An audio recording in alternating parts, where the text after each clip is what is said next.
gonna be alright. Yeah. Cause me and my clique, we don't give a fuck. Sweet Daddy, good job today. Good job. If you want it, you can get it. Let me know. I'm about to break this thing up. Let's go. If you want it, you can get it. Let me know. I'm about to break this thing up. If you want some, come get some. Welcome, ladies and gentlemen, to FTW Future Focus. I am your not-so-humble correspondent, Robert Black, and this week we have a hullabaloo of a show. Unfortunately, we are on Western protocols, as I call it, and I will explain that in just a moment, but let's start out with the introductions. To my side, he is the silent but deadly man from Chicago, Illinois, a masterful wrestling fan and critic, and he has about as much use for women's professional wrestling as I have for Pride energy drinks. He is... sorry, frog in my throat. He is Marvelous Marcus Buckley. How you doing, sir? Going on, everybody. It's all right. It's all right. And above me in the Brady Bunch squares, he is the master of wine, women, song, and cigars, professional wrestling fan extraordinaire, and the president of Motown Wrestling Group on Facebook. A lot of fans we've got there. He is the wonderful Tony Motown Allen. How you doing, sir? I'm doing good. How you doing yourself? Beautiful, beautiful. Ready for this. And to my caddy corner, last but not least, he is the founder of our feast. He is the president of FTW Network. He is a former professional wrestler, our boss and friend, the mastermind, Bobby Rogers. And I don't know whether he is with a customer or not. No, I'm here. Okay, how you doing, sir? I am hanging in there. Interesting weekend. Hopefully some good news this week. Hopefully a good show today. And I still want to see them black tape pics. Thank you for joining us on FTW Future Focus. I said that in confidence. Oh, boy. And we're on the board already in the introductions. Oh, my God. Thank you, Mastermind. But just so our audience knows, we are on what I call Western protocols, which means that the mastermind is going to be dipping in and out of our conversation as he is doing the show from work. And for the last 3 days, he has been large and in charge and by himself. So unfortunately, it's going to be like a 3.5-man panel, but the mastermind will chime in because we got a big subject here today. And per Western protocols, Tony Motown Allen is going to take over hosting duties, and he is going to lead us into our subject. So, Motown, take it away. Oh, man. Can you imagine me fucking in charge? That's fucking crazy. It's happened before. And we're still here. So that's pretty incredible. And it's going to happen again next week because that's old school. So be ready for that. So definitely tune in next week for our old school. But we got the Paul Heyman guy in charge here today.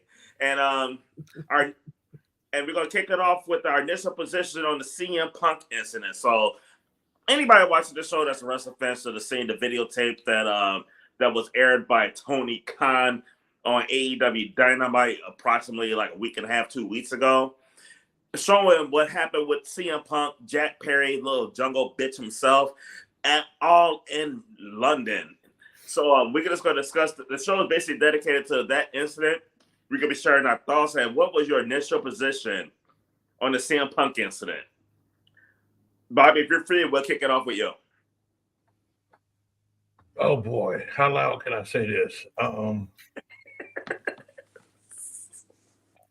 Let me try to keep it in a nice tone here. I actually called out that I thought the Young Bucks was behind this. I thought Jack Perry was following orders for the Young Bucks. I thought, honestly, Tony Khan is dependent on these guys to guide him in the right way because he doesn't know the intricacies of what happens in the locker room or what you're supposed to do with the unwritten rules. He has no idea about that. So, unfortunately, you got these guys that are directing things for their own benefit. And my idea on the incident was, and I called it out, Jack Perry was being a little smart aleck. Punk handled it like he was supposed to handle. And that handles in many locker rooms across the United States. And CM Punk got tried to look like he was a bad guy. So, they oh yes, he's a terrible person. He's a mean guy. He should not be here. Blah blah blah. And then Tony Khan adding on, he scared me, and I couldn't believe it. I feel my life was threatened, and it was so much that you had to intake from that till it made you mad, but it made you sad in sort of a way because why, as grown men and women and aliens, I guess, I don't know, because we got some strange people on this earth, how are we all acting like this when something like this happens? And I'm going to go into that a little bit later, but my take on it was Perry was being to be a dumbass. Punk checked them, and they were way out of line. AEW was. All right. What's your take on it, Marcus? My initial reaction was kind of mixed because I heard so many different versions on the dirt sheet of actually what happened. Initially, I did think that Jack Perry was the instigator, but I heard that there was an actual fight. I heard a version where fucking CM Punk tried to actually get at Tony Khan.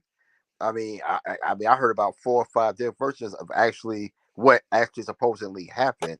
But initially, I thought that, similar to what Bobby thought, that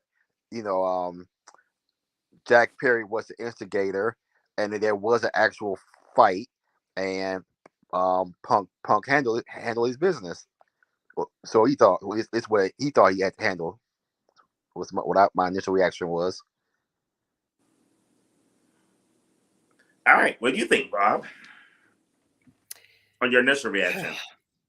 Well, my initial reaction was, why release this damn video? Why do it now?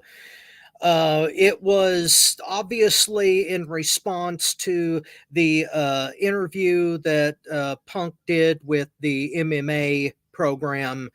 And I think that it was an attempt to save face on what Punk said and his version of it. Wait, Rob. We're not talking about the reaction towards that. We're talking about when it happened.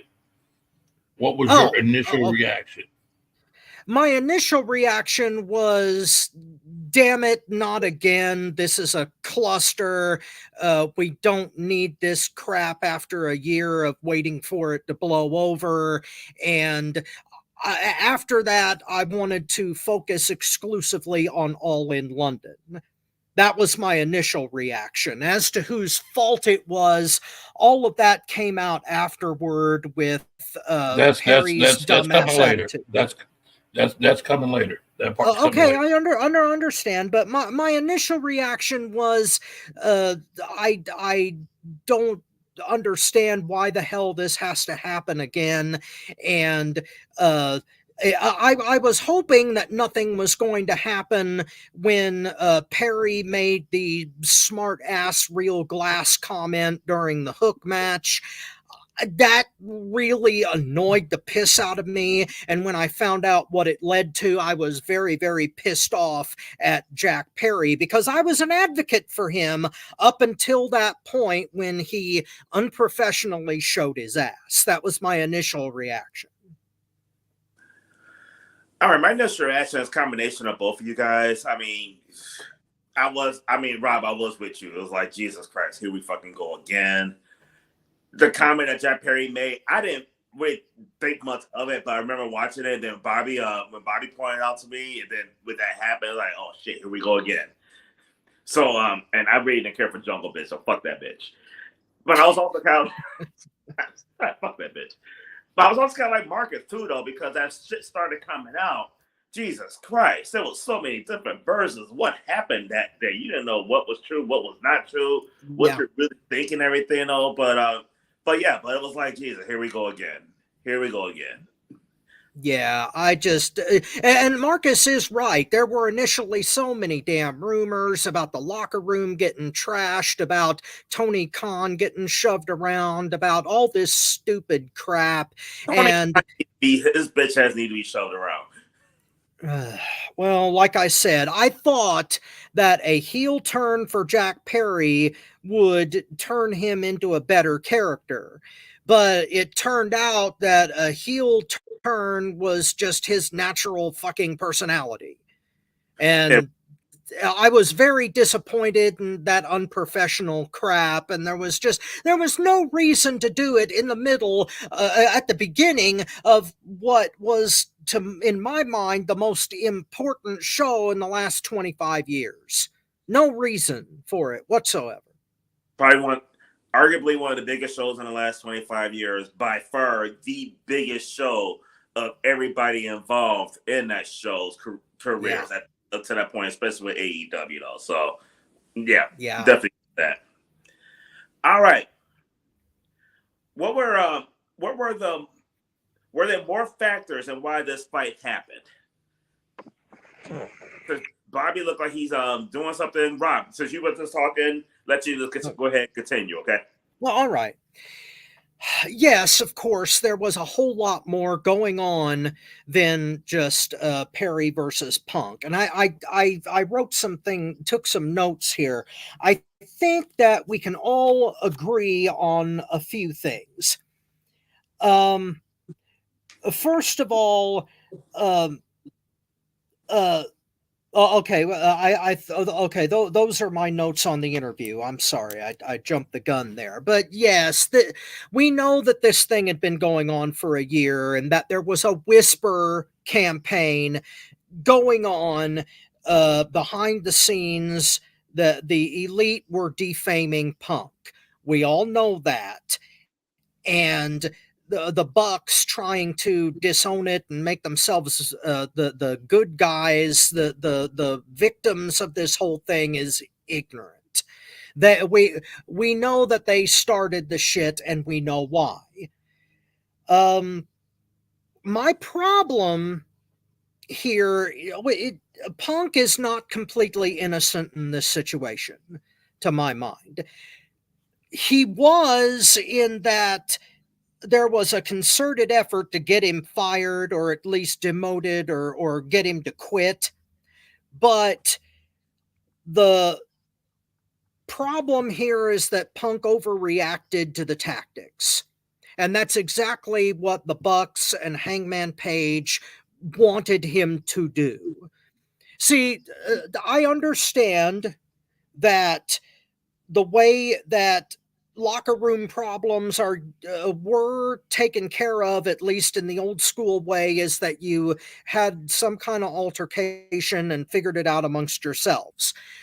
But you really can't do that in the 21st century with multi-million-dollar contracts involved. So Bobby and Marcus are correct in that Punk took care of his business the old school way, but that's what his detractors wanted him to do. And after being a veteran in the business, he should have known better and should have reacted in a different way, should have handled it a different way, and Tony Khan should have had his back. Tony Khan should have had his back, and he didn't, and that is a very bad, poor judgment on his part that I'm hoping gets resolved. But yes, there was a whole lot more to this situation. Punk's hand was forced, but he should have reacted in a much better way, because the way he did react was the way that the Bucks wanted him to react, and it ultimately cost him his job. All right, Bobby. All right, well, I got some time here. Let me go ahead and say this. It is obvious that yeah, there was something that was behind this. If you read between the lines, and I wish everybody would do that. I mean, this is something that we learned in school from the third grade. It's called reading comprehension, right? That tells us that we should be able to read the context of something or hear the context of something and be able to decipher the meaning of what's going on.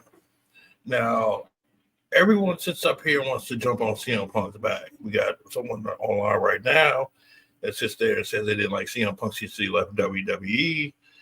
We got other people that say, well, we don't like him since AEW because he thought he was coming over, taking over, blah, blah, blah. There's a lot of things that people didn't realize that came out that he had the right and authority to do. He had two different contracts, one as a wrestler, one as an administrator, basically. He had the same type of contract the Bucks had. They didn't like that. They didn't like that they were sharing power with somebody. So they started a whole bunch of high school drama. This is where me and Rob defer.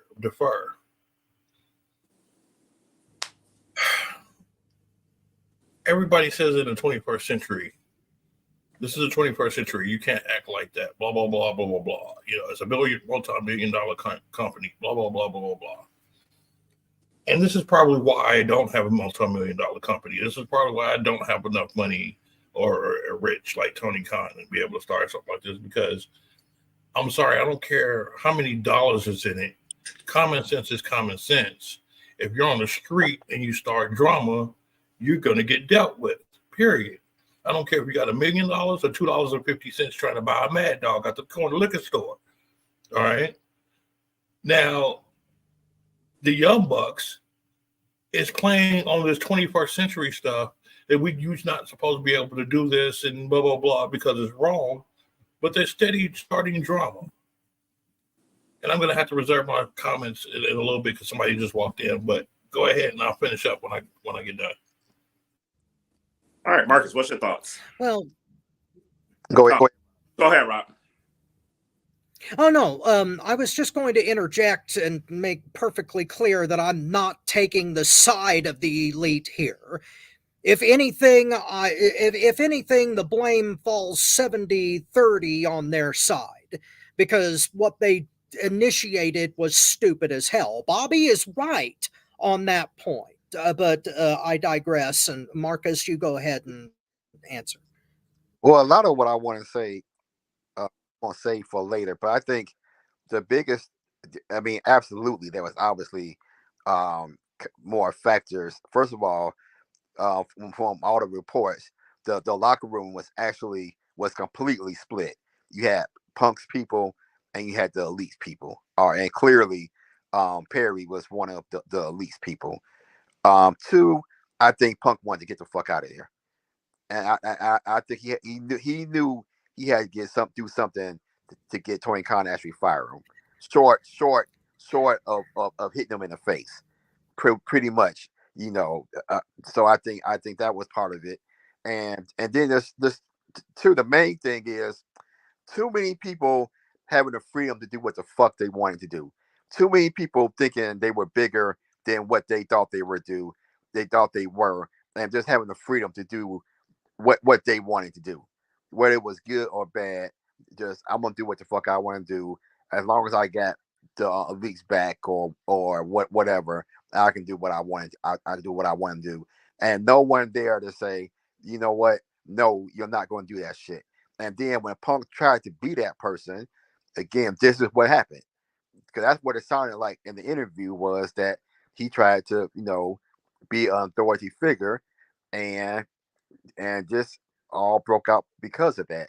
So there were several factors. I'm sure there was a lot more that we didn't know about. I just think there was a lot of animosity that never got resolved, and finally this was a boiling point, is what I think. Okay. I agree with a lot of that. I mean, were there other factors involved with this? Absolutely. Were they trying to get rid of Punk? Yeah. But like Marcus said, and I agree with Marcus and some of the stuff that Punk said on it. The one thing that everybody was on the same page on, like, yeah, the locker room was divided, but one thing everybody was on the same page on between the Bucks, the Elite, and Punk. Everybody wanted Punk gone, including Punk. Punk did not want to come back when he initially did. Punk wanted the out when they pushed him to come back for Collision. Like, he didn't want to be back. He saw what this was, and he knew he was not a good fit. So just like the Bucks were trying to set this up for him to leave, and I really felt initially like Punk fell for it. But did he really? Was Punk really the one who just happened to fall into and just reacted badly? And no. In the end, Punk got what he wanted. He's no longer in AEW. Well, okay. See, that's I don't know whether that's a different subject or not, but it kind of bleeds into it. After the MMA interview, I am not really sure how much I believe when Punk says that either he was dishonest at the first Rampage when he said that he wanted to come back to pro wrestling and that's why he came to AEW, or he was lying in the MMA interview when he said that he always intended to go back to WWE and that he was working toward that goal and he wanted out of AEW as soon as possible. Well, see, I mean, one of those things is true and the other is not. I really think both could be true because I don't think when he went to AEW, I don't think his mindset was like, go to AEW, go back to WWE. I think because of his time in AEW, and leading up to what happened in Chicago at that All In, I think at that point, he didn't want to be part of AEW no more and just wanted to go back to WWE. So when he first came back, I mean, come on. If he wanted to go back to WWE, he had opportunity to go back to WWE and didn't. So before he got to AEW, I don't think it was a matter of like he did not, that like, oh yeah, he's going to do this to get back to WWE. He didn't need AEW to get back to WWE. He could have went back at any point once he swallowed his pride. AEW is the reason he was like, fuck this shit.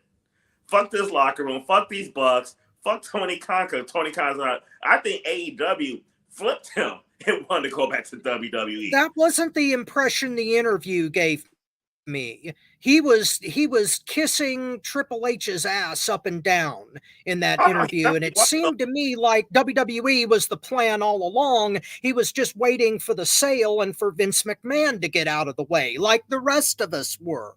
No, I really think it was like. Can I say something on that? Originally was this is the alternative, and then he got there, he saw what it was though, and he realized life with Tony Khan, the way he runs the company. Because like he said in that interview, are you trying to do business or are you trying to put on 5-star matches? Because he's trying to make money and draw business and do stuff right that's going to make money. And Tony Khan's vision was different though. Tony Khan wasn't trying to do business the way CM Punk wanted to do business.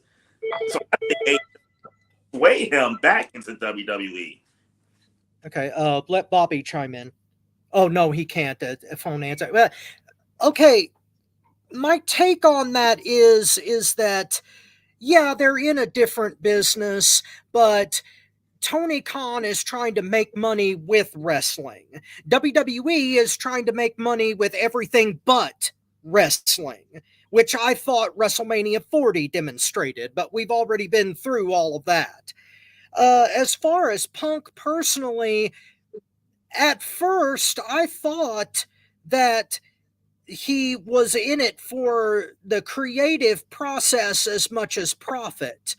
But now it's very clear that he was only in it for profit, and the only reason he was pissed at WWE is because his name wasn't on the marquee from the day he walked in. Yeah. Yeah. But I don't think he got money. Like, I mean, now I was gonna say I don't think he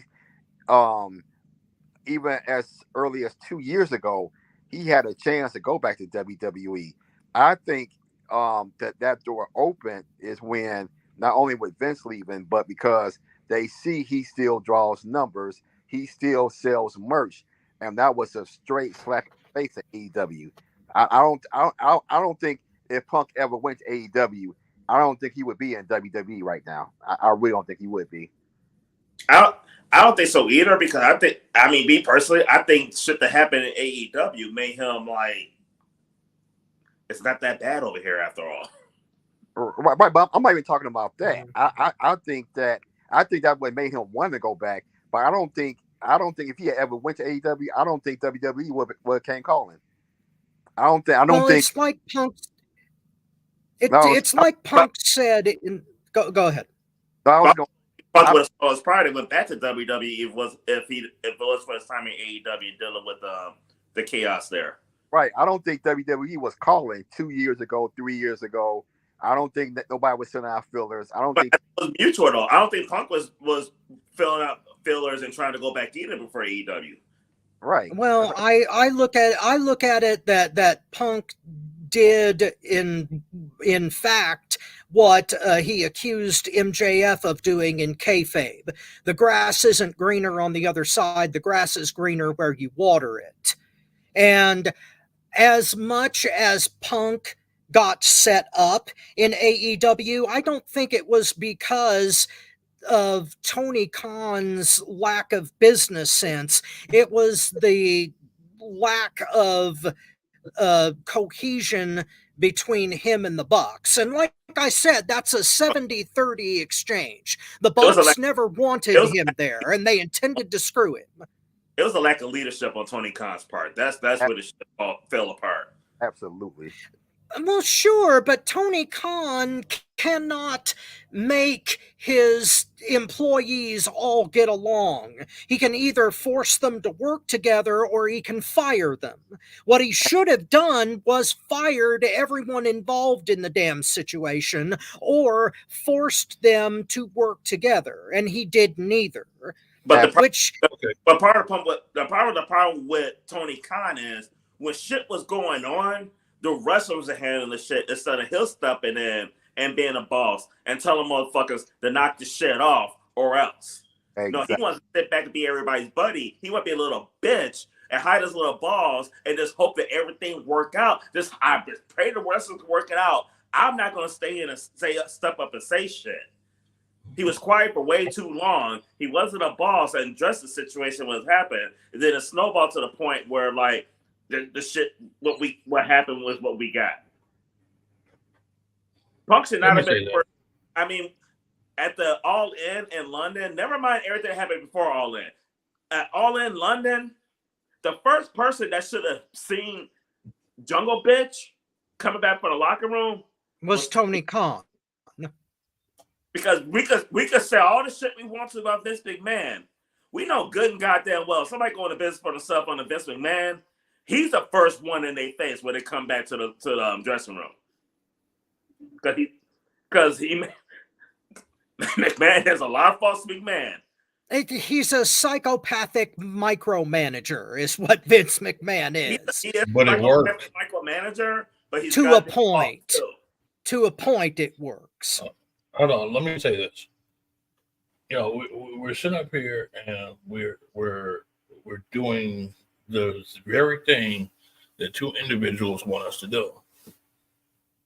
We're glossing over the main problem is nitwit number one and nitwit number two. They're twins. They like to have parties. They also walk long beaches and get kicked in the face by sharks. They're from California, and we all know their names.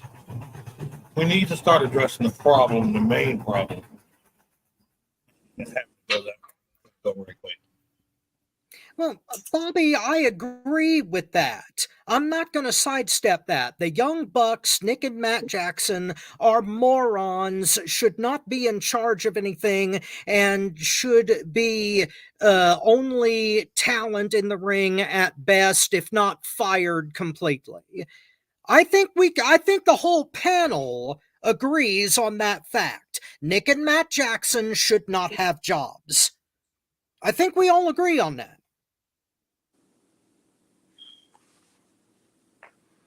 Agree.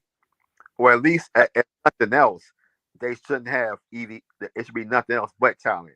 They shouldn't have any Right. Yes, without a doubt. Yeah. Right. At the least. At the very least. Yeah. Yeah. So we all agree on that.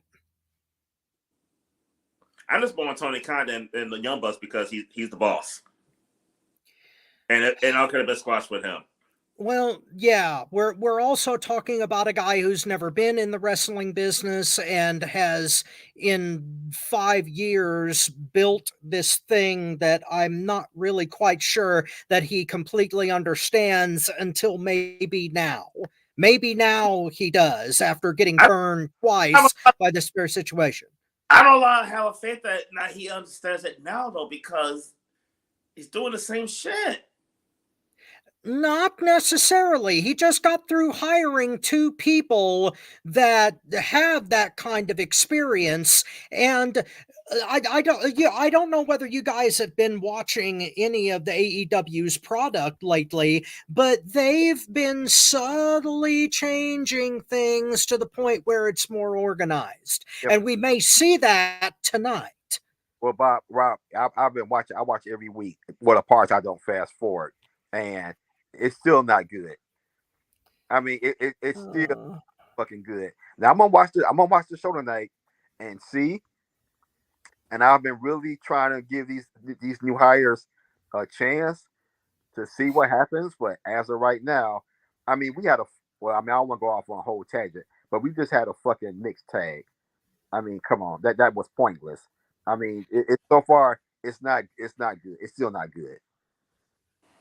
Well, we've got a huge card tonight.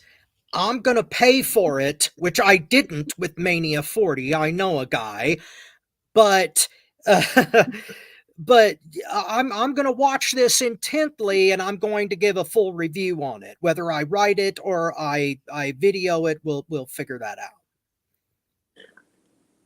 All right. Moving on to the next subject here. Mm-hmm. Did this video show us who truly was at fault? I don't know, Bobby? I just got available, but yeah, it did. And you already know where I'm putting everything at. The rumors throughout the landscape of the stratosphere, all of the lies, all of that was only perpetuated by 2 people or a group of people, and that's on the elite side. I do agree with you, Tony, that you got to put some blame on Tony Khan. But at the same time, Rob said the same thing that I said. He's new to the business. He doesn't know the nuances. So even though I do put some blame on Tony, a lot of this, I mean, a whole hill of it is going to be on the back of Young Bucks and the Elite. If I was, let's say Tony Khan said, hey, I'm hiring somebody to come through, straighten this out, my hands is off, you already know what I do at first. The true chancer gets cut out. All of them. Except Omega. That's the only one I wouldn't, because I said before, I don't think Omega's part of this. These Young Bucks, the Young Bucks are a part of society that frustrates me. There are this nuance that believes that everything should be perfect unless it doesn't benefit them. They can go behind the back. They can go behind authorities, do what they want, start drama, and then run to the authorities when it catches up with them. This is the very thing I say about the difference between Indiana and Chicago. Kind of ironic. The person that fits my bill the most is from Chicago. I mean, I know Tony and Marcus can both attest to this. If a person out there is found to start drama, and even if they do run behind the police or an authority figure, they're going to get dealt with in the streets, whether it's now or a year from now. Am I lying? Nope. So my thing is this: they are used to being in a place and in a society where they can hang behind and just start drama and then say, "Oh my God, help me! He's coming after me. He's mean. He's out of line. This isn't right." No, all of them. Oh my goodness, I got to answer this, but go ahead. Marcus, what's your take? I mean, if I just go by what I saw on the video, then to me, just by I'm emphasizing, just looking at the video with no sound or anything, it looks to me like Punk was at fault. It looks like Punk, he went up to the guy, there was a words exchange, and he choked his ass. Is what it looks like.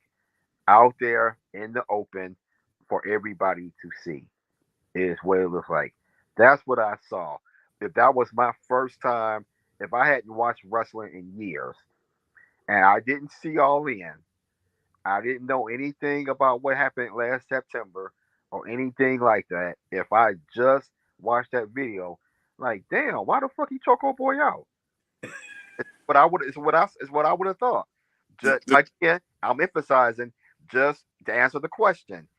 What the video showed me was looked like, Punk was a bully. There was a words exchange, and Punk choked him out. That's what I saw. So I'm looking at the video. It looked to me that Brian Danielson was right for that bullshit disciplinary committee saying that he deserved to be fired because he choked somebody out. That's what it looked like to me. Go ahead, Rob. Okay, I think I can go to my notes now, so forgive the glasses here. Okay, first of all, I think that we can all agree that releasing that tape was a bad idea. Yes. Because it didn't benefit anybody involved in any way whatsoever. The tape also didn't change anybody's mind. Obviously, Bobby still thinks that Punk was right. Marcus, at first glance, if he didn't know anything else about it, then the idea would be to put the blame on Punk. But all of us here who have more than a high school level of intelligence here understands that there is more to instigating a fight than throwing the first punch. Punk was unequivocally the first one to start a physical altercation, but we do not know what Perry said to him to provoke that action. That's fair, because there are certain instances. Wait. I got up in here and answer something for you. Hold on. You could not sit up here and tell me, Rob. Come on, man. I mean, I'm looking at this just like you are. He is pushing his hair back, doing a passive aggressive, smart aleck thing. I can't say what I want to say because I got customers in the lobby. No. We know it's just obvious. Let's stop giving excuses to this dude. This dude was being a smart aleck. No, but Bobby, you're not understanding what I'm saying. I just got through saying that you can't judge the instigation of a fight by the first punch. We don't know what Perry said in order to push Punk to the edge, but we know he said it. That's what. Okay. But my thing is, why does it matter what he said? We know he said something smart to get him to the point. It matters from a legal perspective because Punk didn't have to react to it. Right. I mean, actually, what he said is very important to give him justification. Yes, he did. Because I mean, Punk took the first punch though. So trying to like what Rob is saying, like if Jungle Boy initiated it, that is important though, because not knowing what's said, like Marcus said, Punk was in the wrong. Not knowing what Jungle Boy said, not knowing what that. No, you're I'm not saying that Punk was in the wrong. I'm saying that nobody was in the right, is what I'm saying. And see, this is. I think that's why we defer, because I absolutely think Punk was absolutely right. And the reason why I'm saying that is because you know, Rob, in the wrestling business behind that curtain, you don't say certain things, you don't do certain things. Hangman Page should have been done like that a long time ago. You know, and my thing is, if one person does it and they get away with it, everybody that you're gonna meet on the road is gonna do the same exact thing. You gotta nip it in the bud. It's one of those unwritten rules that's known. Now, if you want to talk about the legal terminology and what happens legally outside the thing, yeah. And there have been many wrestlers in the past that have went through legally and had to go through some things legally because they did the very same thing to it. The only difference is, guess what happened to that other person? That other person was blackballed from wrestling. I understand that, and when it comes to Perry and the Bucks, that's exactly what should happen. Yes, I'm just saying that Punk either should have reacted in a different way, or he was deliberately trying to get out the way that Motown said. He was getting set up, Bobby. The people that wanted him gone set him up to where if he reacted the way he reacted, he was gone, or he just had to sit there and take it until he quit. It's a catch-22 situation that the Bucks set up. And I'm not saying that, I'm not saying that Punk was, that there was something that that Punk deserved that kind of treatment. I'm saying that he should have known better. He should have seen the setup coming. But this is I get what you're saying. That's why I'm saying what I'm saying. I get what you're saying, that he should have seen it coming. He probably did see it come. But right at that catch-22, you got to react that way. You have to. It is a mandatory thing, because guess what? I bet you nobody in WWE is going to pull it. They did in the past, though. But I can guarantee you this: if he went to TNA or something like that, let's say he didn't go to WWE. Let's say he went to TNA or something like that, because you know WWE got some strict rules anyway. All right, right. Like, let's say whatever. But let's say he goes to TNA, so whatever 3-letter federation there is. Okay, those guys would have ate him alive because they're like, "Oh, you let him do it? Oh, we're gonna do the same thing to you." No, he did the right thing. He stood up. He choked him out. I'm sorry. I'm kind of disappointed because I think he should have did more to him. He should have mopped him all up and down that thing. That's why I'm mad at Jack Perry. Jack Perry should thank God for Samoa Joe. You go back and look at that tape. Samoa Joe saved his ass. Punk would have rendered him unconscious in seconds if Samoa Joe had not yanked his narrow ass out of harm's way. Go back and look at it. Joe bodily picked him up and moved him. Bro, I literally just told Bobby Dad, this morning, if it wasn't for Samoa Joe, Punk would still be whooping his ass. Yeah, that's why I think that's why I think Samoa Joe is the hero of this story and the real leader of the AEW locker room. Yeah. And I think that's why he's the champion now. Yes. Because he diffused that situation and he went out there with Punk and had a good goddamn match. Yes. That's a goddamn best match on professional. Yeah. Because without Samoa Joe stepping in there, diffusing that situation, we don't have a match between them two. Exactly. Right. I disagree. Right. Punk would have killed Perry. Punk would have at least rendered Perry unconscious. He had him in a vice. He would have been done. Yeah, he would have had him in a vice, knocked him out, laid him out, without had the match come back and beat him some more. Remember, that's possible. Because Punk gave his version though. From what we heard though, Joe had to convince Punk to do that match. Punk wasn't. From what was said, wasn't Punk like, "Oh, we're gonna do this match"? No, Punk was done. Yeah, Punk respects Joe. right. Everybody respects Joe. Oh, you can't help but respect Joe. Yeah. Yeah. I don't respect Joe. No, I'm just playing. No, he cool. I'm not going to say like that. Joe will reach through this screen and choke my ass out if I say that. You. Joe's gonna kill you. Kill you. So was my ex-wife. So was my ex-wife. Thank you for joining us on FTW Future Focus. Oh my God. That's on record. Okay. You only got one ex-wife. What the fuck you talking about? I've been to hell and back twice. Hey, some are worse than others. I mean, yeah. And I found that out the second time. It didn't take me to.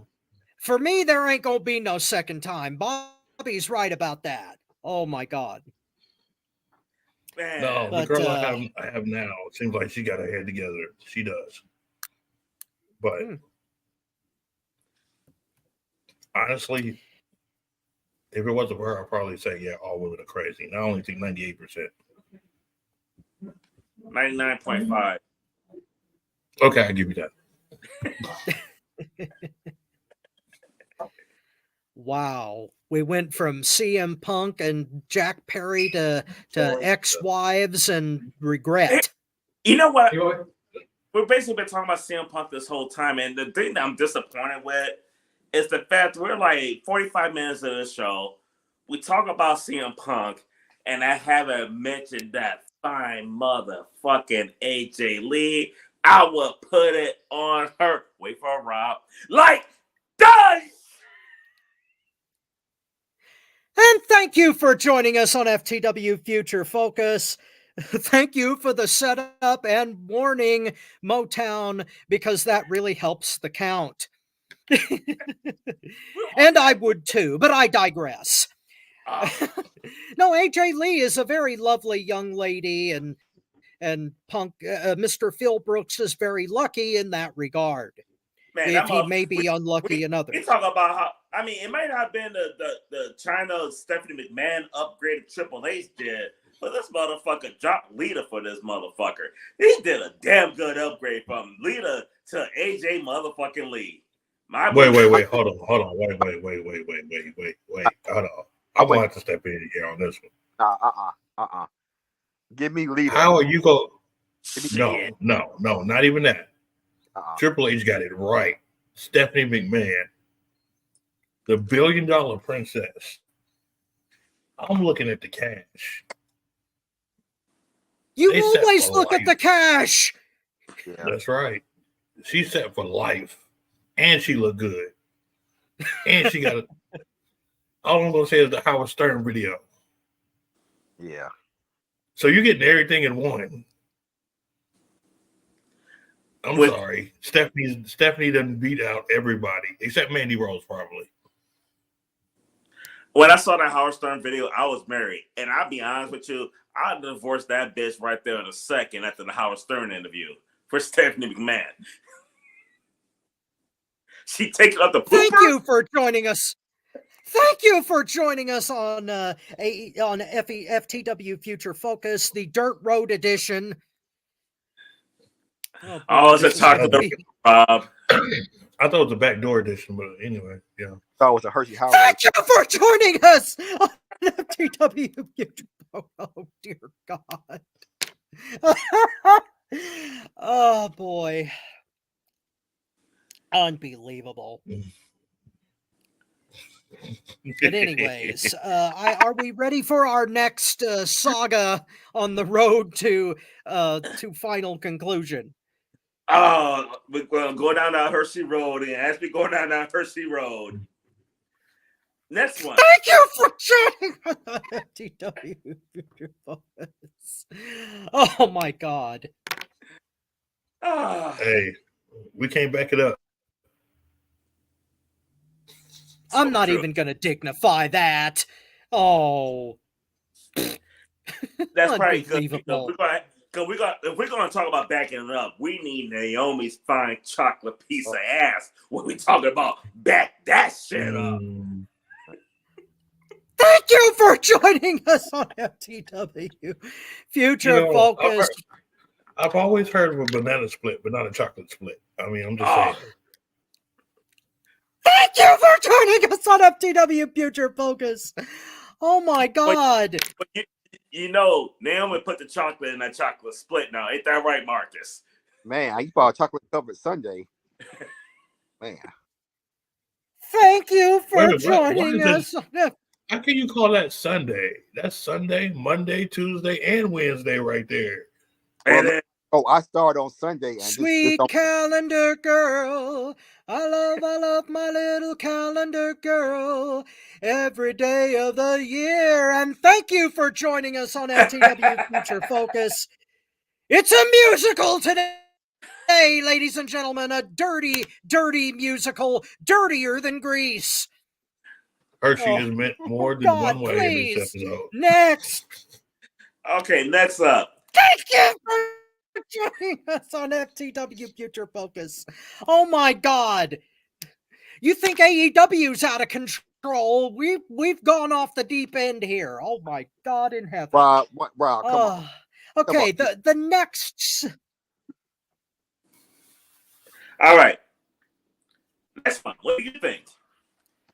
Bobby, kick off. What do you think for our next topic as far as what happened with Jungle Bitch, Jack Perry, and Chicago Chick Magnet, CM motherfucking Punk?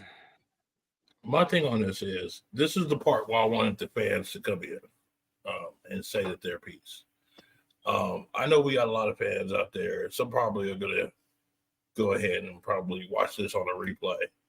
And if you do watch this on a replay, go ahead and make your comments known during the podcast here. If you're watching on a replay, if you're live right now, go ahead and tune in. Let us know that what you have to say, and we'll read it on the air. If we like the comment good enough, we'll probably put you on air. Well, what do I think? I think that AEW is in trouble. They got evaluated as a $2 billion company by being around for only 3, 4, possibly 5 years, which is excellent. 5 years. Yeah. It is excellent. Yes. That is an excellent venture to do. Yeah. The problem is this. When you have a cancer in there, like the Young Bucks and the Elite, think about what they could have been worth. Think about how many more sales they could have had. Think about how much more depth and competition they would have been. Right now, they are the laughing stock of the not only professional wrestling world, but the sports world, period. Bozo the Clown is making memes off of them. So my thing is this. If you want a profitable company, they got to get rid of the cancer. If they keep the cancer, we all know what happens when cancer lasts on a subject. They eventually die. And I'm not saying it because I love WWE, which I will admit, WWE in my eyes right now is giving more compelling stories, giving more compelling TV footage. But if AEW truly wants to be a contender, they need to get rid of that cancer and cut it out quickly, because they're not going to survive with them there. You know?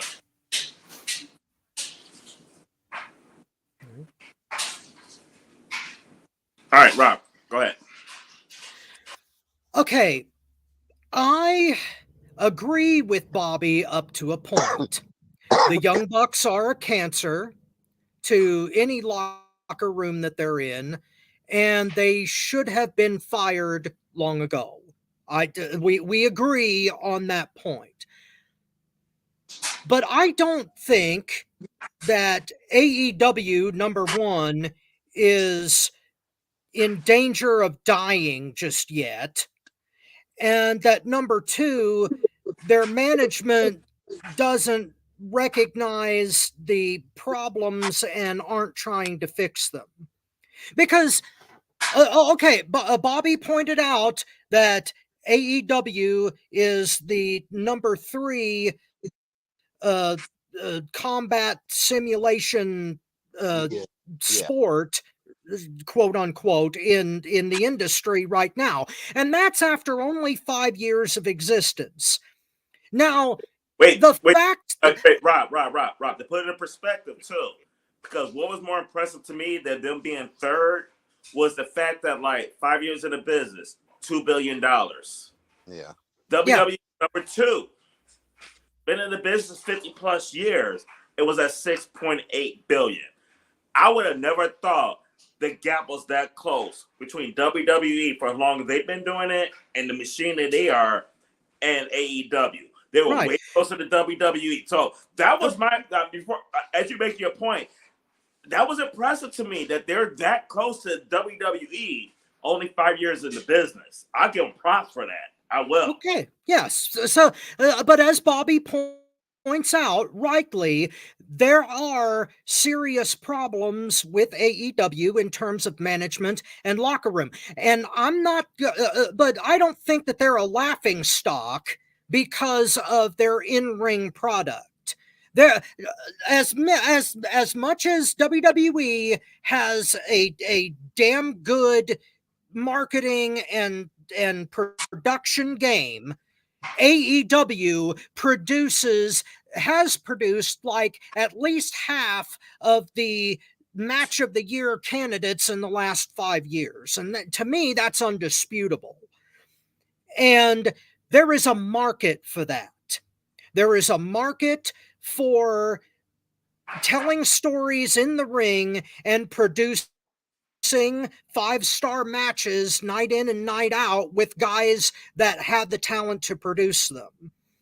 And as far as AEW's problems go, if you solve 2 or 3 backstage issues, then the rest of it will fall into place and they will grow exponentially because they've got the audience. And they've got people out here like me who are so disgruntled with WWE that, like I said last week, I can't go home. It's gotten to that point with me with WWE. I can't go back. There's enough people out there like me that will join AEW's fan base and never let go. And Tony Khan, I believe, is learning. He's not a moron. Inexperienced, naive, yes, but you can't make that much money and be an absolute idiot. You do have to have some brains, and Tony Khan is learning. He hired people that can organize the locker room. He's a moron, Rob. What? He's a moron. I'm sorry, but I wait for Evan. I wait for the proof in the pudding to prove me wrong. Okay. Well, Dynasty might be that proof because that card is stacked, and if it is as huge as I think it might be, then that will be the proof that AEW is turning around. I don't think that having CM Punk would have been fantastic, but I think that they will live through this, that they will make money and get past this despite CM Punk, and that in the end they are not only going to survive but thrive. And I think part of that starts tonight. I mean, hopefully you're right, but he's a moron. He is. When he survived, absolutely, he is going to survive. The reason I say he's going to survive is motherfucker is $2 billion. Impact Wrestling has been horse shit for how many years, and they're still around. He's doing better than them. And well, they've got them. Endeavor owns them now. Well, they're partnered with Endeavor, with whoever owns them. They're partnered together. So everybody's got a corporate sponsor except AEW at this point. And part of the reason I say that I don't have a lot of faith in him not being a moron is that was a moronic fucking move to air that video a week and a half ago. That was just See, I think that was stupid. more the Young Bucks. That was the Young Bucks idea, and they are lying when they said that they were forced to do it. That's horseshit. It was their idea, and when it backfired, they threw Tony Khan under the bus because he's the boss. He okayed But it, and that was stupid, but it was initially the Bucks' idea. and if they here's part of the reason I said that he's still a moron. If let's say that was what they pushed for, and it backfired. If I'm Tony Khan, I don't know shit about this business because me and Marcus kind of the same boat as Tony Khan. We haven't been in the business in the locker room, know all that shit like you guys do. But I know enough about this business to know if y'all like convince me to do that shit, and y'all say that like y'all had nothing to do with it, and said it was me, and I'm a goddamn billionaire, you motherfuckers ain't got a job right now. I think that it's going to come to that. Tony Khan and no motherfuckers had all that freaking press on that shit on it, and they gonna do that shit, I would have fired both they monkey asses right there on the spot. Tony, this is just me reading the tea leaves here, No, but I think that Mr. Nice Guy Tony Khan has either left the building or is about to. He needs to, because in all honesty, if the Bucks had, I don't care, like if Tony Khan was the one who went to the Bucks and said I want to do this, and they stroked his ego like they always stroke his fucking ego. Probably sucked his fucking ego. Whatever they did to make him do that shit. Yeah. Thank you for joining us. Thank you for hitting it before I did. Oh my God. The fact that your EVP turned on you like that and they still had the same position, no, you're a goddamn moron. You got rid of CM Punk over less. Yeah. Moron. Did not throw Tony Khan under the bus like the fucking bitch, the young bitches did. And the fact that they still have jobs, the fact that they're still on TV, the fact that they're still doing the shit they're doing is the reason why I feel Tony Khan is a goddamn moron. Let's see what happens with the FTR match tonight. Getting fucked harder than Bubba the SpongeBob's wife did from Hulk Hogan on that goddamn video. Thank you for joining us on FTW Future Focus. And by the way, it's funny that I'm surprised that you gave Hogan even that much credit. Coming from you, that's practically a miracle. It is. It really is. Marcus, did you get a chance to chime in on this? Not yet. Okay, go ahead. I'm going to mute me so I don't get involved. No, my thought is that this all falls on Tony Khan. All right, he never has control of the roster. I mean, after the September incident, there was supposed to be a meeting with the Elite and Punk so they could work things out, and the Young Bucks canceled the meeting. How the fuck was that even an option? I don't know about anybody else, but if my boss calls a meeting, I can't say I'm not coming. All right, I don't even understand how that was an option. If Tony Khan just said, "Y'all get your ass here or don't come back," that's it. And you all going to work together, and how they didn't have a program, and he missed out as a businessman. He missed out on all that money that a program with CM Punk and the Elite, CM Punk and Omega, CM Punk and the Bucks individually together, whatever. That should have been taken control of. And if they couldn't come together, I wouldn't have fired them. Hell no. Especially with, if it's true there was a no compete. There was not a no compete call. They would have just set their ass at home until their contract ran out. That's it. I get rid of the cancer, and you can't come to WWE. Yeah, I'll give you your money because that's just chump change to me. I'll give you your money, but you sitting your ass at home until y'all could come to y'all senses or the contract runs out, whichever comes first. And that would have sent a message, especially a low-level mid-carder like Jack Perry, that you can't do what you want to do. You can't go out and say what you want to say. The Young Bucks don't, even if the Young Bucks got your back, that don't mean shit because I'm not with it. Okay. Or even if Tony Khan was with it and he was okay with what Zach Perry said, he thought it was a good idea, then you be a boss and you check Punk. Fuck you. No, you don't tell me I got it. You don't tell me to handle shit. Fuck you. No. Or I'll handle it after the show. I'm not doing this shit right now. I'll handle it after the show. Whichever way he decided to go, Facts. you be the boss. If you with it or you against it, you be the boss, and you check Perry, you check Punk, whoever the fuck it is, you check them, and you be the boss. And that's what the problem was. He was never ever the boss. There was too many motherfuckers who thought they could do what they wanted to do, and it got out of hand and it got out of control. That's what this all came out to. This should have been handled way back last year at All In. They should have had that meeting, and they should have been able to work it out, or somebody or all of them should have been fired. That's what should have happened way back. But he never established the boss. Okay, if you want to have somebody like Joe be your locker room leader, and fine. Okay, but then you handle that shit in the locker room. To me, you don't choke a motherfucker out in the middle, out there among people. You handle that among the boys in the locker room, and have your, what do they call that shit? Wrestlers court or whatever the fuck they want to handle it, or whatever. Yeah. But the fact is, I don't give a fuck what company you work for.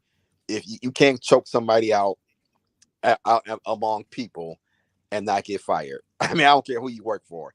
That's it. Now, of course, I guess, especially in sports, among the athletes, you got ways of handling shit. I agree with Bobby on that part.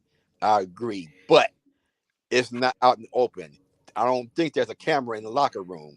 You can't once that shit got on tape, it's not in the locker room anymore. It's not a locker room incident anymore. Hold on. Let me say this. Okay. Let me say this. Hold on. Let me say this. I gotta get in here on this. Hold on. Okay. Normally, there's not a camera, and I don't think Punk probably knew it was a camera. I'm gonna say that straight off. Okay. Second of all,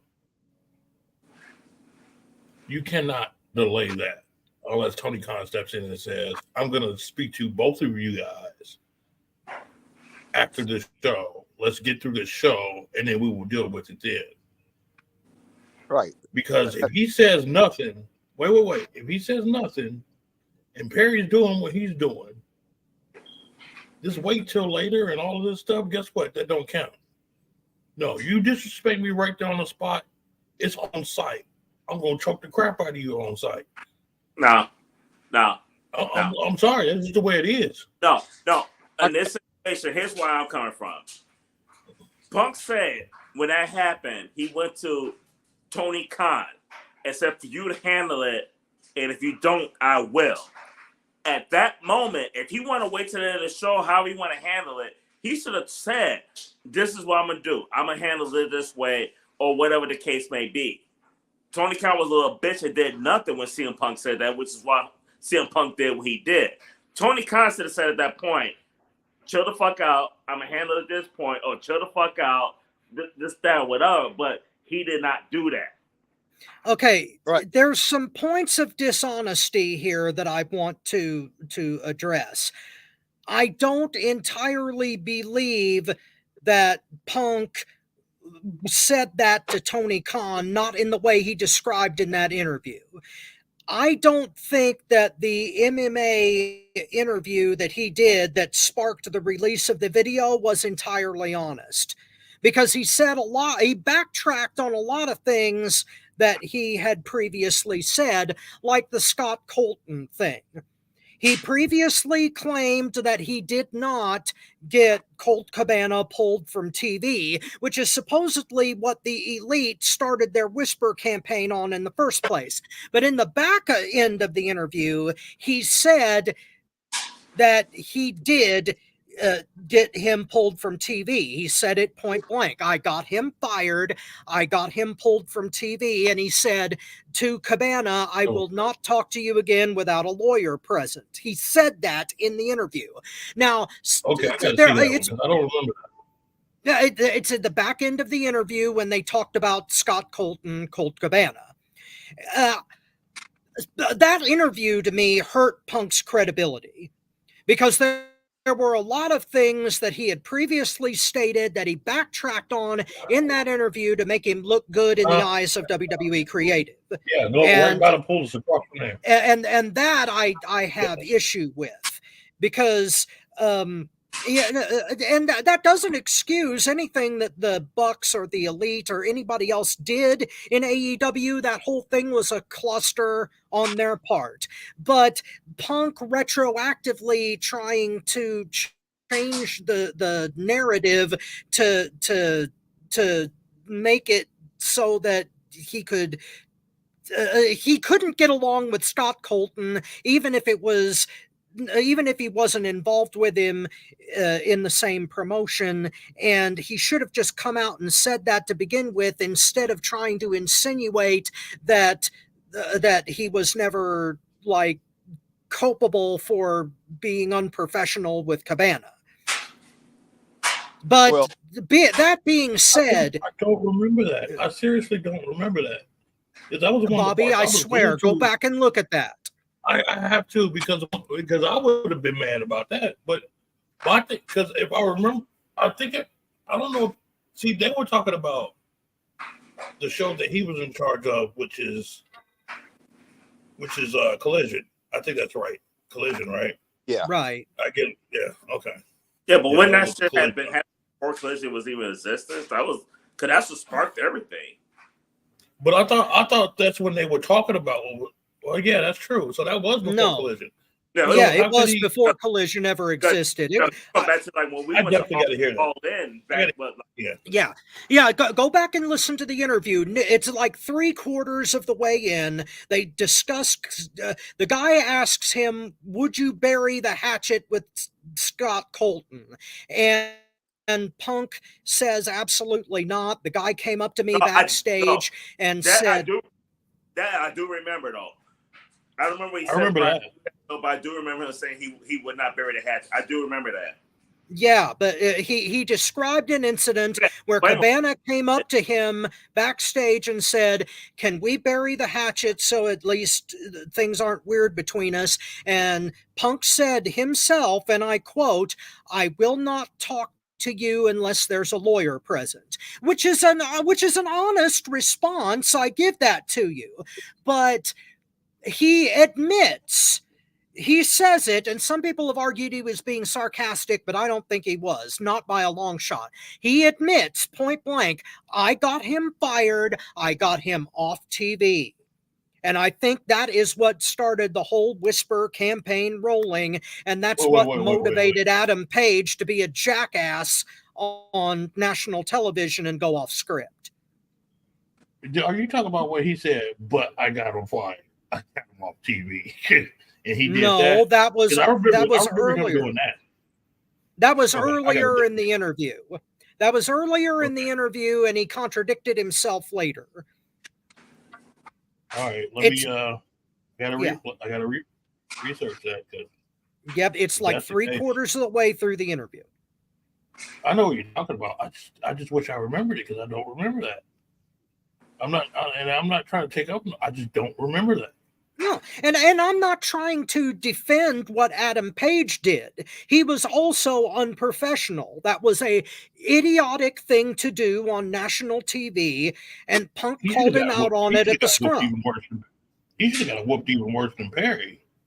To be honest with you. Well, I don't know about worse, but Bobby, taking care of things in the old school way is something that I completely agree with, as long as it doesn't turn into like a bloodbath backstage. I get where you're coming from, and it's not entirely wrong. It's just when you're talking about $1 million contracts in 2022 2022 through 2024. You just can't do that because people are going to freak out about it and are going to get their fifis hurt and are going to react the way that the Bucks reacted and use it to get their way. And Punk should have known that. See, I But think the thing is, they gotta use that anyway to try to get their way. They gotta use it in a different way. So might as well get some pleasure out of it. I mean, I'm sorry. and see, I think he did know it. I think he did intentionally because he wanted to get the fuck out of there. Marcus may have a point. You may have a that's point. what I'm about to say. And that People always upsets like me. that. And that upsets me because blaming the whole promotion on those 3 or 4 morons, I would not have quit. I would have stuck it out just to screw with them. But that's Robert Black, and I'm a stubborn son of a bitch. I don't know about it. Wasn't just them, but there was Moxley, there was Jericho, Danielson. I mean, it wasn't just. No, I can't say Danielson.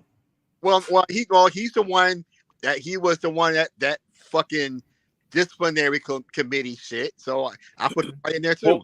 Let me say the committee thing. But no, like you said too, though. Looking at that video, yeah, but you would have said the same thing. I'm just saying. I think there was a whole lot more. I don't think it was just them 3. I think it was half the locker room. I don't think it was just. No, it was the locker room divided. I don't think it was Danielson. I think it was more people on the committee that outvoted Danielson. Danielson was just the head of the committee. Maybe. Yeah, people took sides, and that shouldn't have happened either. Yeah, there should have been much more discipline in the locker room, especially when it comes to the EVPs. Here's the problem. I mean, I'm not in the business. I never worked the locker room, but here's the problem. The EVPs, when Cody was there, Kenny Omega, CM Punk, these 2 contracts you have a contract as a talent, you got if you're a talent, you should not be in an executive role. I don't care who the fuck you are, in my opinion. If you're a talent, you should not be in that role. Do one or the other. Unless it's your promotion. Bobby Rogers knew how to run a company, and him being talent at the same time is excusable because he's got the mind of Jerry Lawler. Right. Minus that, no, because talent should not be booking. I mean, I'm not saying you can't have a talent in charge, but they're few and far between. The one I think of is Dusty Rhodes. Right. It's rare. It's very rare though. Cause when I talk about Dusty Rhodes doing it, and goddamn, this is really telling me how old I am. We're going back like 30, 40 years ago. Yeah. Kevin Sullivan. Kevin Sullivan was another one. I'll give him credit for doing it. No, 30, 40 years ago, if Jack Perry did what he did in the middle of an event that huge, he would have been buried in a shallow grave on the side of the road by Harley Race. Without a doubt. Oh, yeah. Yeah, because Harley would have skinned his ass alive. I mean, even the point because what CM Punk did is unfortunate. Like in 2023, is not as acceptable as it was back in the 80s and the 90s and everything. Like back in the 80s and 90s, shit, Jack Perry would have been one unemployed when the dust settled and smoke cleared, without a doubt. But see, in the 80s and 90s, I don't think it even would have happened. Because Jack Perry would have known if he would have did that. Somebody like Taker or even Bradshaw or Bob Holly or somebody like that would be. I don't think it even would have happened. Yeah, and that's the kind of old school that Bobby is talking about. Right. And I agree with it. I agree 100% with it, but it just cannot happen today. On that though, but it's just a different era now. Yeah. Yeah. It's like the NBA. It's like the NBA. Like the shit that LeBron James do now, he couldn't done back in the day. Heck no. No. Even Steph Curry, he couldn't come dancing in the lane, throwing up that weak ass floater, and not been knocked into half court. No. Okay. Now I am no expert on basketball. That's how that shit would have went. Yeah. I am no expert on basketball, but did they change certain rules to benefit LeBron? Well, it Yeah. was before LeBron. It was before LeBron. It was before LeBron, but they changed something for LeBron too. Right. Yeah. Now, I mean, it's not just basketball; it's all the sports. Justify the games. Like, if you want to go to the Tom Brady's the GOAT. That's my GOAT. When y'all come here, y'all see Tom Brady hanging in the man cave. Yeah, it is. But Tom Brady even said the new rules that they applied, the softer rules, is one of the reasons he played as long as he did. Could it simplify the game? And is it really breaking the record? Well, the same could be said for the Young Bucks. No. They're just, hold on, let me look.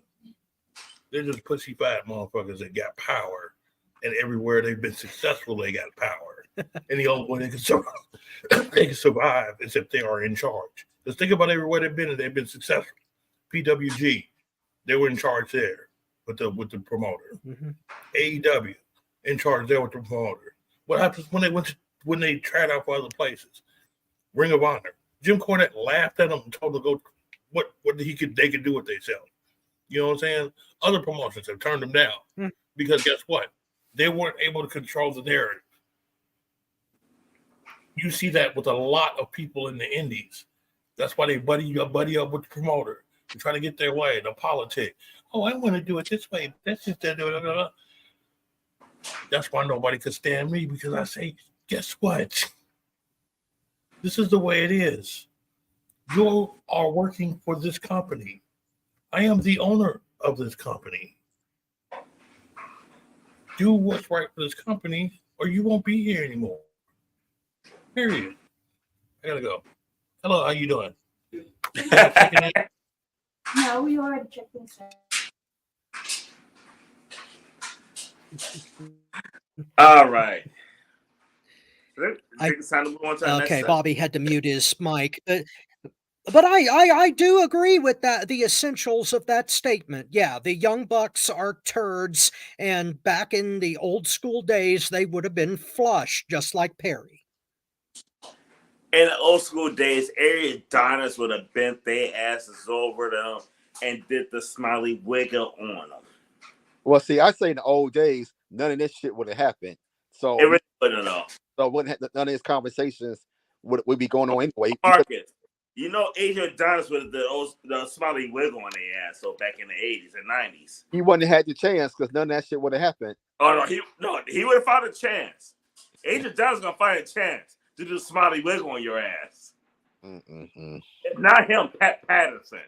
They were Pat Patterson. Go ahead, Rob. Hit that button. Thank you for joining us on FTW Future Focus. Oh my God. That went down a very, very strange direction. Oh my God. Damn it, Rob. It went down chocolate. Thank you for joining us on FTW. Oh my God. Oh God. There's backstage discipline, and then there's that. There's backstage discipline, and sometimes when you deal with Pat Patterson, there's backside prison discipline. Thank you for joining us on FTW Future Focus, the prison discipline edition. Oh dear God. Oh, I didn't think we were going to rack up that high a score. Holy crap. Pat Patterson's the GOAT, though, and here's why he's the GOAT. This motherfucker lost his job for fucking the wrestlers. And then 6 months later get his job back? Who does that? Vince McMahon. Because for obvious reasons now. Oh my God. That would be like Pete Diddy getting rehired to do event coordinator at this point. Yeah, and making R. Kelly his manager. Thank you for joining us on FTW Future Focus. Oh my God. Wow. I don't know what to say now. Final thoughts, please. Final oh my thoughts. God. I was sitting here thinking, fucking Joe. I fucking love Joe's promo the other day the other week when he did on Swerve, talking about Swerve feeling nervous, like he was at a P Diddy party a little bit too late, or however he worded it. That shit was fucking Yeah, classic. that was gonna be my moment. Wow. Yep, that was hilarious.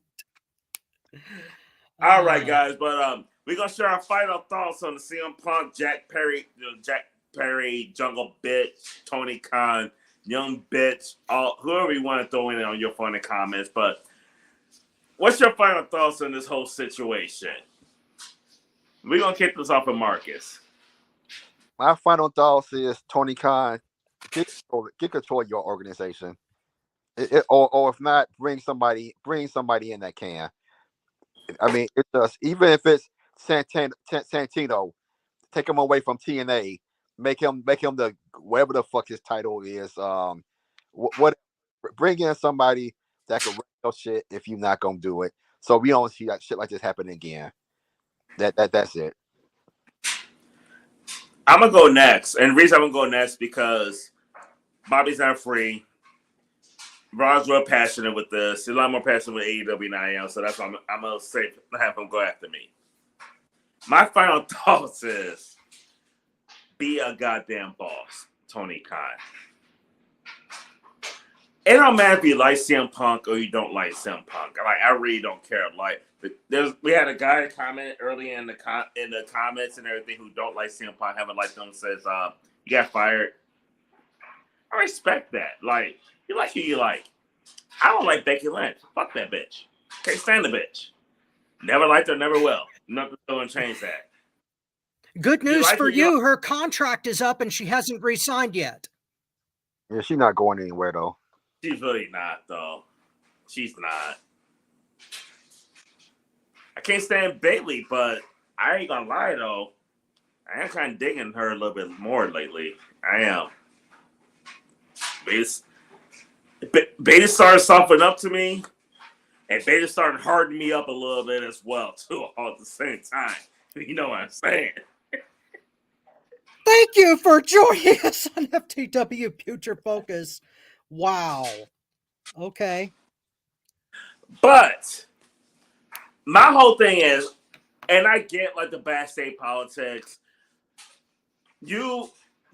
Rob, you and Bobby understand a hell of a lot better than me and Mark than a lot of people that's watching it. But from a fan standpoint, I don't really give a fuck about that shit and everything.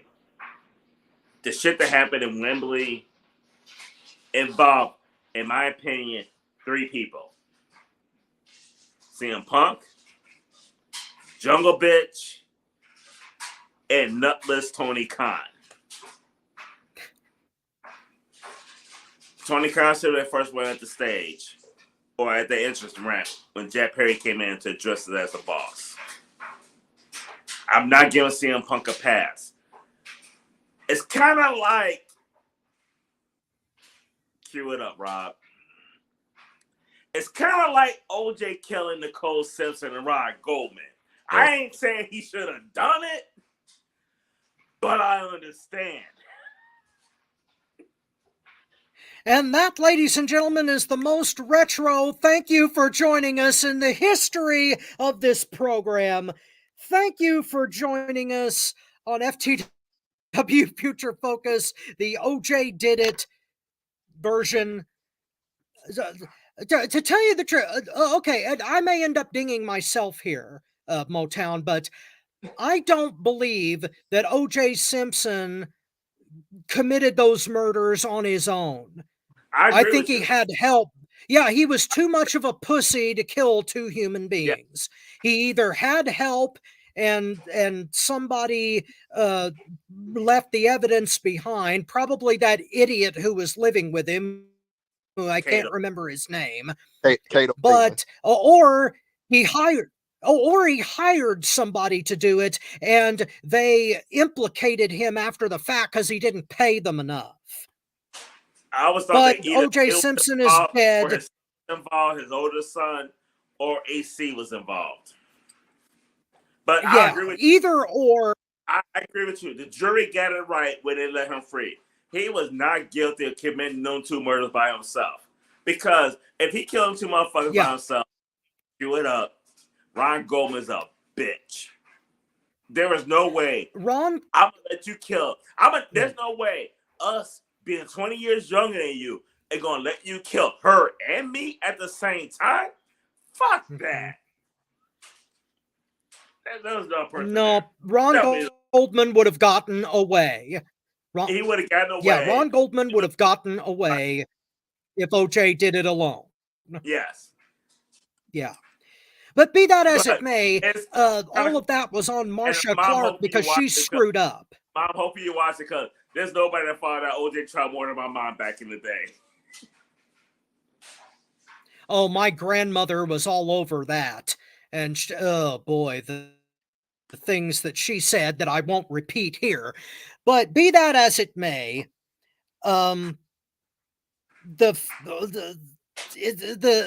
there's a connection here, a transition that I can go to.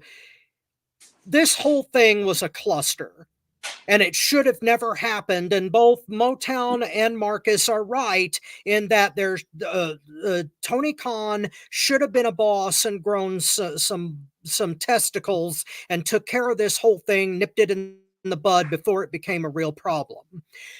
That being said, I think that this too shall pass.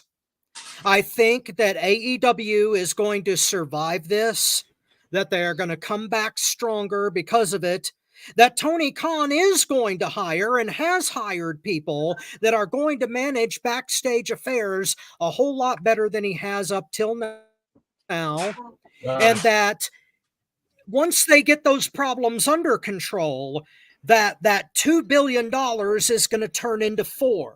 And eventually the marketplace that wants what AEW is selling is going to not only survive, but thrive. That's just coming from me. Bobby may have a different opinion, and that's what this show is for. But I'm ready to move on from this shit. It's 2 years old. It was a ridiculous thing from the beginning, and I am still in with the Revolutionaries. And I'll let Bobby finish us out. Well, we still got Bobby and Marcus to go. But you got a lot of faith in AEW, though. Bobby, can you go or no? Let Marcus go and then I'll go last. I already went. I was first. Oh, that's right. All right. Yeah, that's right. My thing on this. Plain and simple. You got a cancer in AEW that's holding it back to something that it could be good. Will it be ever great as WWE? I don't know. But could it be better than what it is? Oh, hell yeah, it could. Unfortunately, there are people on this earth that take these things and do things in these federations that make fans separate, that make newscasters separate and do stupid stuff. And sometimes you can't blame them because they don't know the whole thing. Tony Khan, you do deserve some of the blame, but I'm going to state it straight out. They probably don't care. They'll probably laugh at it. They may make a little joke out of it on one of these so-called web TV things. Young Bucks, you are the biggest cancer to this business whatsoever. And I believe you were trying to tell everybody the truth when you made your book, Killing the Business, because that's what you want to do. You want to kill this business because you cannot do it the traditional way. You cannot keep people emotionally involved into your matches because you suck so bad that you are a vacuum cleaner inside a tornado, inside of a chick on Broadway, and you're ruining the wrestling business. I'm sorry. The Young Bucks, the Elites, all of your ilk that are taking up good people, good workers' room that could be in AEW, that could be making a difference, that could be transitioning. People like Sam Knight, people like Josh Crane. Hell, I'll even say it, even Joey Owens the third. Don't die, Miles. Yeah. You got women out there the lovely Larkin, Miss Larkin. And there are a number of other independent, I mean, Shalonda Royal, Ari Alexander. You've got a number of women and men out there that want that spot, that can do well with that spot, and would sit up there and make that company grow. But you're holding it up because of your politics and your greed. Young Bucks, you need to step away. Don't ever come back to the wrestling business. If you want to be down at PWG in California and dance around and have your super kick parties in California, well, let the sunshine hit you where the sun don't split you. Please go back there and do that. But when it comes to the professional wrestling business, and it has to deal with TV, it has to deal with anything of that nature, it has to deal with growing wrestlers, please stay out of it. Because if you think what happened to Jungle Boy or something, and I'll say this straight on camera, you can save it and you can cry to anybody about it. If I ever meet you and I ever see you at a show and we have a chance to be alone, you say one thing smart to me, what happened to Jungle Boy is going to look like he was tickling him. You are a disgrace to this business, and you need to leave. Period. Bobby, you, me, and Motown against the Bucks and Simon Cowell.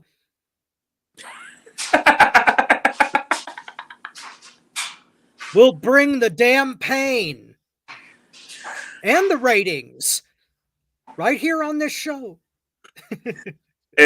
I'll be Bobby B for y'all, the greatest man of all time.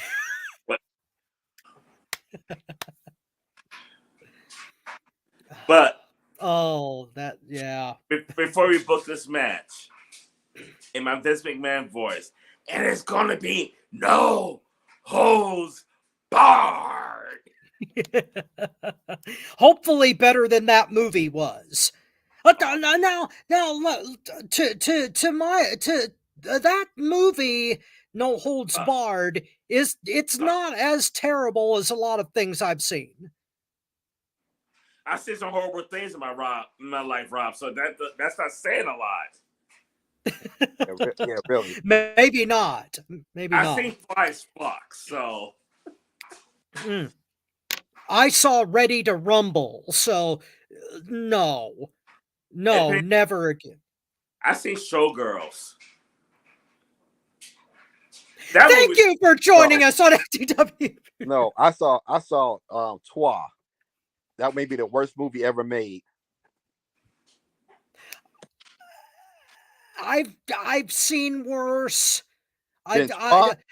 There is a movie out there called Hustler White, and I will not describe even what the plot is, but it is the most horrible, disgusting, idiotic movie that I've ever seen in my entire life. Please forget that I said that. Never look it up. And I was forced to watch that movie under duress. And it definitely wasn't for me or any other human being on the face of the earth. That's the absolute worst movie I have ever seen in my entire life. But as we discuss the movies, though, I will say this, though. If you have, like, Hulu, check out the Blackberry movie. That movie is actually pretty good. But the Rise and Fall of Blackberry. Never heard of it. Yeah, it's on Hulu. Well, you heard of Blackberry, though, right? Oh, yeah. No. The phone, right? The phone. Yeah. The Blackberry phone, the first smartphone. Oh, well, I've heard of the phone. Yeah, me and Bobby worked on them in 2012 when we first met. They made a Blackberry movie about that phone. About the okay. I think I've seen this, like, previews for it. That was a good movie? It really was. I actually enjoyed it. I was surprisingly. I'm shocked. No, it was good. Wow. One movie that I do recommend highly is The Iron Claw. That movie was the best movie about professional wrestling ever made. Is that To my streaming yet? mind, I think it Or not was. yet? Because Better than Beyond the I Mat. think it may be. I'm not sure. You like Oh, it better? is. You see it better? You see Beyond the Mat? Yes. It was better. Well, see, Beyond the Mat is a documentary, Right. not a drama. Right. Okay. Yeah, but I mean, if we're talking about a straight up film motion picture about professional wrestling, I think it goes the Iron Claw, the Wrestler, and Wrestler was good. then Yeah. Body Slam, which is which is about as it's campy, but it's at least reasonable. And then you just drop down through the floor, starting with No Holds Barred and going on down. Everything after that, please don't ever watch. Yeah. Especially Ready to Rumble. No, never watch Ready to Rumble. That movie is literal shit. Yes. If you've ever seen it, you know what I mean, but it's literal shit. No, Like- never watch that movie. Literal or Vince McMahon shit? Both. Yeah. We're talking about like we're talking about a literal septic tank full being like dumped onto the highway. That actually happens in Ready to Rumble. Spoiler alert if you want to see it, but there's literal shit in Ready to Rumble. Did any of y'all ever see Nacho Libre? Because I was scared to watch it. I thought I haven't. I was like, I don't know if I want to watch this. To my Have everlasting shame, yes. How To was my it? everlasting shame. Okay. It was horrible. enough It was said. only a step up from Hammerhead Jones. I don't know if you've ever seen that movie from like 1987, but it was campy as all hell. It didn't take anything seriously. It was just a caricature. And that's pretty much what Jack Black did with Nacho Libre. It was, the wrestling was practically secondary, and they did a whole bunch of just stupid cliched crap with it. It might as well have been an episode of Mucha Lucha. Okay, real quick. I don't know if you've ever seen that. What was this? What's that? Okay, and I apologize because Jamie kind of get involved with my head sometimes. Okay, we're doing old school next week. What was the subject we're talking about discussing next week that I didn't have on the agenda already? Oh, that was there a rival for Hulk Hogan besides Roddy Piper who would have sold WrestleMania 1? Right, because my comment was that there wouldn't be a WrestleMania now if it was Roddy Piper because he sold it. So the question is, could anybody else have done what Piper did? Okay. Yeah, there's a lot of people who feel that way too, and I mean, I'll be honest with you, and I'm happy Marcus said it, not me, because any loyal fans of the podcast know that I fucking hate Hogan. Fucking hate him. I wanted to see that bitch fucking burn to the ground, and I would piss on his grave. And I pray my piss is 80 proof to keep that flame going. But with that being said, though, and we're going to talk about more next week, I do, whether like they can have a WrestleMania 1 with or without Piper remains to be seen. Definitely going to see what the panel has to say on that. But in my opinion, and I always felt like this, Piper drew more tickets than Hogan. Mm-hmm. Well, there's a lot of people who feel that way. Piper included at some points. Yeah. Because, I mean... Yeah. Well, like I he was such a good heel. Piper was that guy you pay your money to see lose. All right. Save it for next. Was not the peak of Hulkamania. Like Hulkamania got to a point, it was bigger, better, whatever. Like Hulk Hogan Mania got to a point where like you were spending your money on him. I just can't confidently say it was back then, no, for WrestleMania 1. Spoiler alert. Spoiler alert. When it comes to ticket sales, I have Hogan T. And then Hogan. That's just me, though. Yeah, well, we can debate that too. But like I said at the top of the show, Roddy Piper, if he had taken a different career path, he would have been like one of the greatest stand-up comedians of all time. We would be mentioning his name with Sam Kinison, Eddie Murphy, Andrew Dice Clay, Robin Williams. We would be mentioning the name Roderick Toombs if he had taken a different career path. Well, you know what? Is it on YouTube? Yes. Okay. I'm gonna tell you something. I'll be honest with you, like, cause I remember, cause you we're still live. Yeah. I remember you posted on a Motown's wrestling group that about him being no, it wasn't Motown wrestling group. It was on my page when I posted with the comedians and everything on my regular page. I had no idea. When you said that, like, I had no idea, like, that motherfucker was that funny.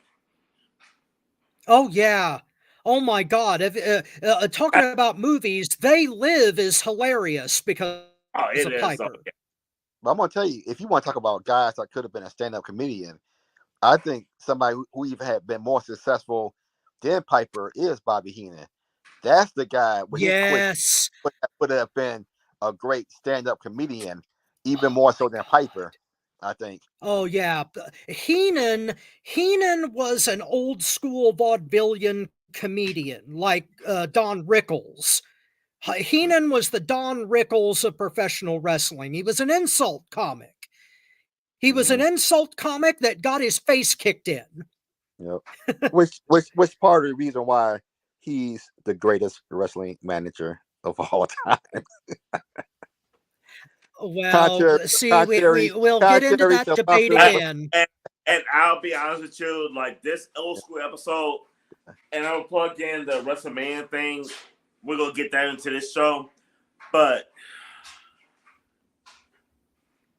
I'm not sure when we're doing it in May. In May, but we are going to have a debate on the greatest wrestling manager in the history of wrestling, because I think all four of us will agree, no matter how we go with this. In all honesty, and it will be audience participation, because to vote on the greatest manager in history of wrestling, we're gonna need the fans on this one, because the panel split. The panel's 2-2. Top row. Yeah. Bottom row, Bobby Heenan. I ain't gonna lie. I ain't gonna be mad one way or the other. Because Bobby Heenan is phenomenal. Team Brain or Team Dangerously? In the Dangerous Alliance. I mean, you had the Bobby Heenan family. You did. Yeah. But the Dangerous Alliance is so underrated. You guys can't even argue that. They are. They're so underrated. Yeah. When you got Rick Rude, Arn Anderson, Steve Austin, Larry Zbyszko, and Bobby Eaton, that's like a legends gallery there. And don't forget Medusa. Yes. Oh yeah, Medusa, an innovator in wrestling. Yes. Yeah, at that time, the best woman wrestler in the world at that time. In all honesty, for alliances, without Medusa, if I was to compare that alliance to the Horsemen, outside of the original faction and the faction with Rick, Arn, Tully, and Wyndham, I put them right there with the Horsemen. Those are the two versions that like they can't touch, in my opinion. They can touch the other ones. Yeah, a faction that doesn't get enough love is Jimmy Hart's First Family in Memphis. He ruled that territory for 10 years with a whole array of guys. So, Jimmy Hart is in that conversation, not necessarily on the level of Heenan or Heyman, but Jimmy Hart's in there. What kind of factions too? We talk about underrated factions. I'm gonna go to UWF. High-end Hot Stuff International. Yep, Hot Stuff International. Thing. Hot Stuff Eddie Gilbert with Missy Hyatt. That's a low-key killer faction that they get. Yeah. Now you want to talk about underrated heels? Eddie Gilbert is definitely, and the fact that he died young adds to that. But yeah, Eddie Gilbert was a hell of a heel. Awesome.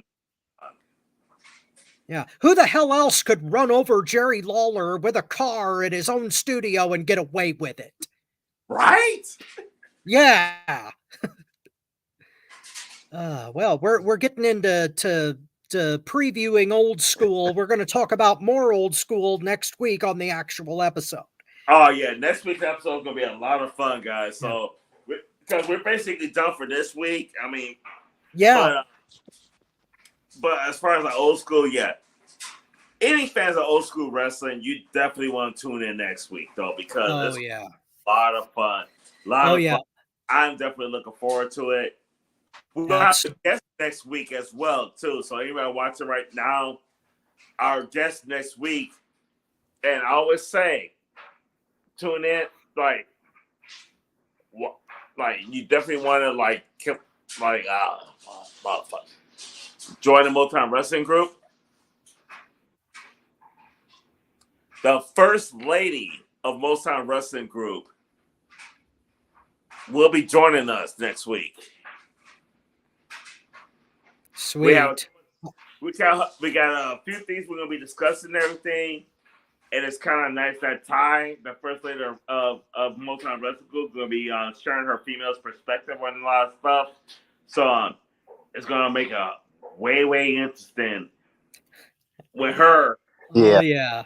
It's always fun with Five. And thank you for joining us on FTW Future Focus. That was accidental. Speaking of which, if there's certain kind of wrestling attire that you would like, we can possibly make that happen. We'll work that out. Yeah, we could definitely make that happen. I'm going to let that one go. We've already got a big score today. And with that, I think that we can wrap things up for this episode of FTW Future Focus. I am your not-so-humble correspondent, Robert Black. A big thank you to Tony Motown Allen, to Marvelous Marcus Buckley, and as always to the mastermind Bobby Rogers, who I think may be busy, but we're ready to outro if you can. No, I get it. Okay, and we will definitely.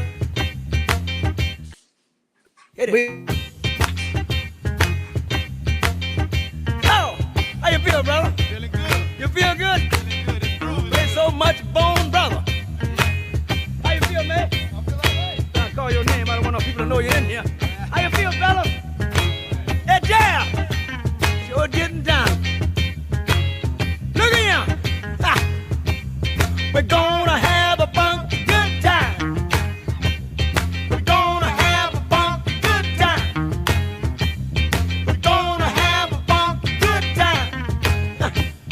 We're gonna have a funky good time. Let's take them up, Fred. We gotta take you high. Yeah. All right. You wanna do it again? You wanna do it again, huh? Yeah, let's go on. We gotta take you high.